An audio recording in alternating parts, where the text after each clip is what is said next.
So, top food trends for 2018. I also feel like there are trends that are trends amongst foodies, and then there's trends that are more mainstream. Cauliflower had a great year. Poke bowls. Brentwood corn. What do you think unicorn foods are? Food for unicorns? I think it's like foods that are like very like brightly colored. There's a whole subculture of people who love unicorn foods. I mean, anything with swirls of pink, purple, and blue. Does that involve glitter? The more glitter, the better. Horns.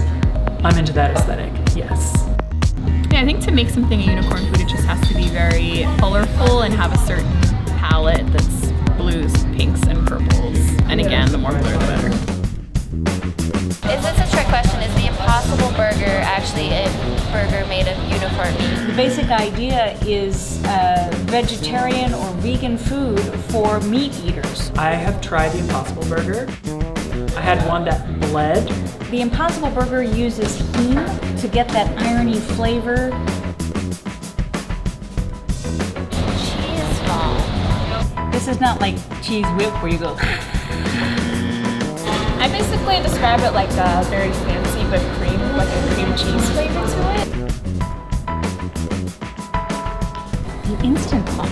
Is it ramen noodles? That is like the one kitchen gadget that I would definitely want, because it can do 10,000 things. But you can throw anything in there pretty much and just forget about it and it comes out delicious.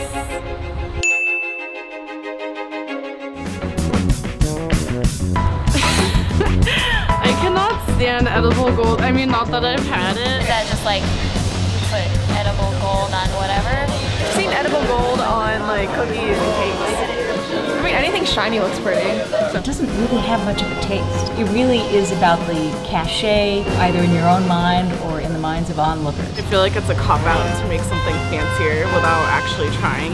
It's just a reminder of how rich America is right now before the coming recession. Food trends. Well, I guess I just wonder whether or not like people buy it because they actually taste good, or if people are just doing it for like the Instagram photo. This sort of brings up that whole question of Instagram-ready food. So foods that look good to the camera, regardless of whether they taste good on the plate. I feel like the last few years have been really focused on like vegan and gluten-free. This year the pendulum is gonna swing back into like meats and cheeses and really rich foods. With all of these states legalizing marijuana, maybe we'll see some edibles that are more like high or haute cuisine. Maybe like a flambe that also gets you high. I don't know. I'm not psychic. Have you seen the video though of a chef that uses tweezers to make a tiny burrito and feed it to a hamster? That's actually a new food trend 2019, is making tiny foods to be consumed by hamsters and other small animals.